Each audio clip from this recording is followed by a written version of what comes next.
ఆయన కదండి ఎందుకని ఆయన చేతులు ఆయన ఆయుధాలు ఆయన కదెందుకు. అవతల వైపు ఉన్న రాక్షసులు అందరూ కూడానండి వీళ్ళందరూ కాదు. అడుగు కనపడుతున్నాడు వానరుడు, ఆయన ఒక్కళ్ళని పడగొట్టామంటే వీళ్ళందరినీ ఓడిచేయచ్చు. వాళ్ళ గౌరవం ఉండదు కదా, మనం అంటే స్వామి స్వామిని గౌరవంగా పిలుచుకుంటున్నాం. కానీ ముందు ఆ వానరుణ్ణి ఆడిని పడగొట్టాలి.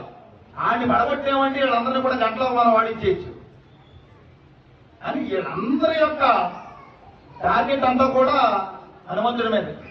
ఈయన్ని పడగొట్టాలి, ఈయన్ని పడగొట్టాలి, ఈయన్ని కొట్టాలి, ఈయన్ని కొట్టాలి. 4 వైపుల నుంచి 4 రాళ్ళు వాళ్ళ తెచ్చి కొట్టేసేవారండి ఆయన ఛాతి మీద. కొడతామంటే ఎలాగా కొట్టిన పంట ఈయన పగిలిపోవడమే. కానీ మామూలు బలవంతులలో మనకు వాళ్ళే చిన్న చిన్న చిడతలతోటి ఇటుతోటి ఇవి కొట్టి రకాలయ్యి. ఒక పర్వతాన్ని పట్టుకుంటే పర్వతాన్ని తెచ్చాలి నెత్తి మీద కొట్టేయడమే.